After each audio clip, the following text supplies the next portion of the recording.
Alright, everybody, we're reading the Bible, the New World Translation. It is the Jehovah's Witness version. We're in number 16, starting on verse 1, okay?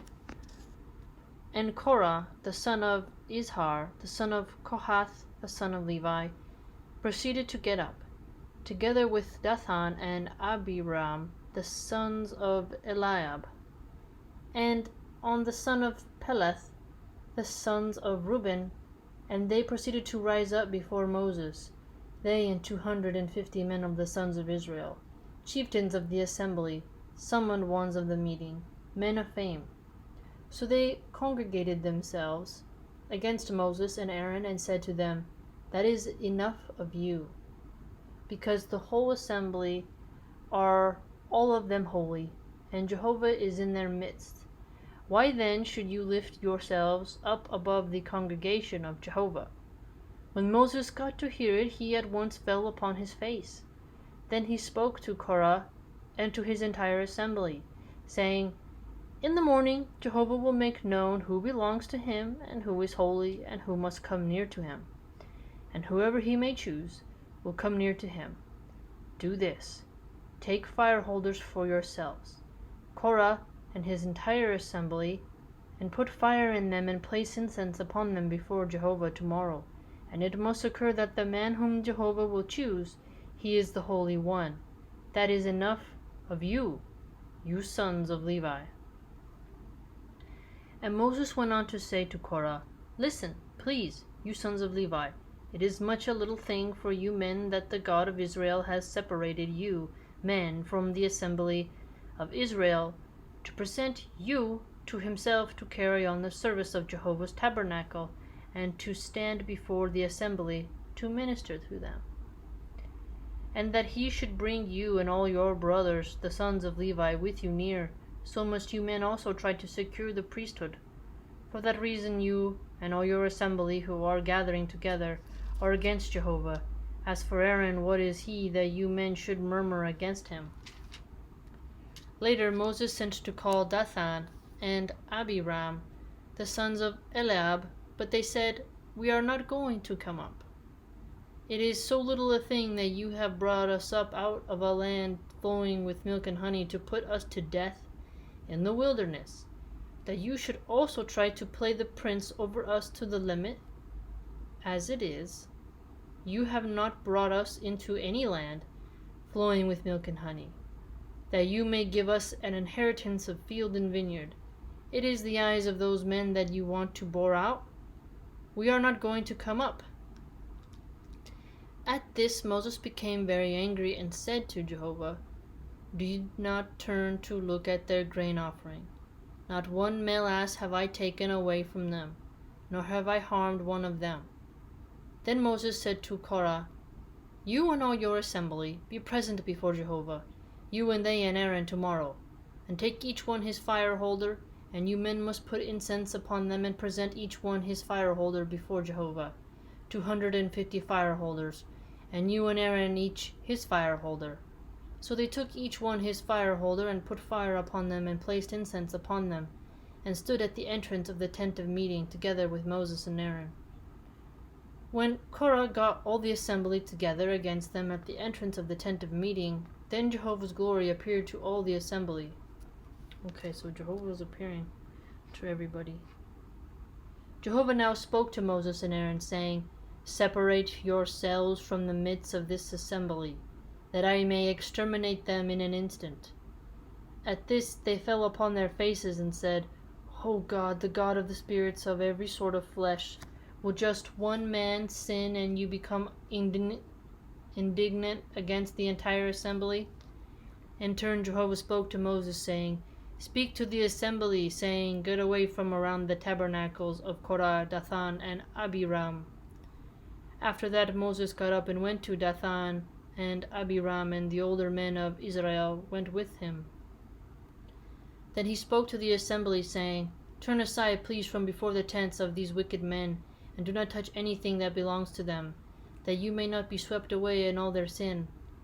Immediately they got away from before the tabernacle of Korah, Dathan, and Abiram, from every side, and Dathan and Abiram came out. taking their stand at the entrance of their tents, together with their wives, and their sons, and their little ones. Then Moses said, "By this you will know that Jehovah has sent me to do all these deeds, that it is not of my own heart. If it is according to the death of all mankind that these people will die, and with the punishment of all mankind that punishment will be brought upon them, then it is not Jehovah that has sent me. But if it is something created that Jehovah will create, and the ground has to open its mouth and swallow them up and everything that belongs to them, and they have to go down alive into Sheol, you will then know for certain that these men have treated Jehovah disrespectfully." And it came about that as soon as he had finished speaking all these words, the ground that was under them began to split apart, and the earth proceeded to open its mouth and swallow them up in their households and all humankind that belonged to Korah, and all the goods. So down they went, all who belonged to them, alive into Sheol, and the earth went covering them over, so that they perished from the midst of the congregation. And all the Israelites who were round about them fled at the screaming of them, for they began to say, "We are afraid that the earth may swallow us up." And a fire came out from Jehovah, and proceeded to consume 250 men offering the incense. Jehovah now spoke to Moses, saying, "Say to Eleazar the son of Aaron the priest that he should take up the fire holders from within the congregation. No, conflagration. Oh, that's a weird one. And you scatter the fire over there, for they are holy, even the fire holders of these men who sinned against their own souls. And they must make them into thin metal plates as an overlaying for the altar, because they presented them before Jehovah, so that they became holy, and they should serve as a sign to the sons of Israel."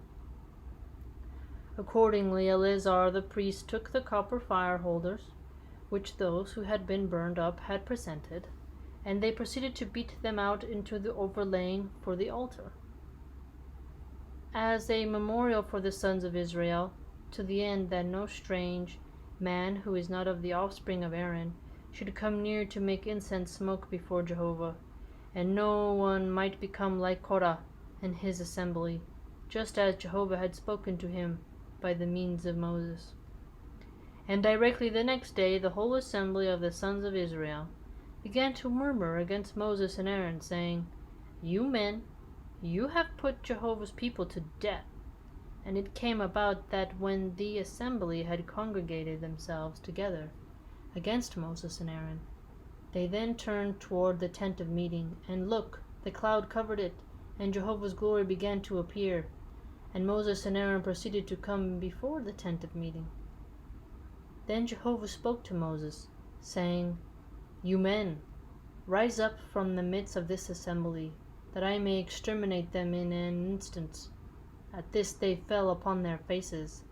After that Moses said to Aaron, "Take the fire holder, and put fire from upon the altar in it, and put on incense, and go to the assembly in a hurry, and make atonement for them, because the indignation has gone out from the face of Jehovah.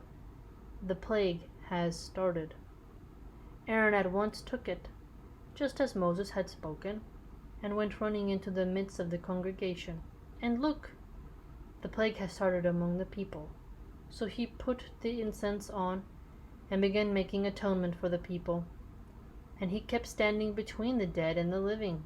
Eventually the scourge was stopped, and those dead from the scourge amounted to 14,700, aside from those dead on account of Korah. When at last Aaron returned to Moses at the entrance of the tent of meeting, the scourge had been stopped. Dang, that's interesting. So there's this plague, 14,000 people, that's a lot. So only the offspring of Aaron should come near to make smoke for the Jehovah in the tent of meeting. Wow. So the ground opened them up. So it split open and just totally killed them.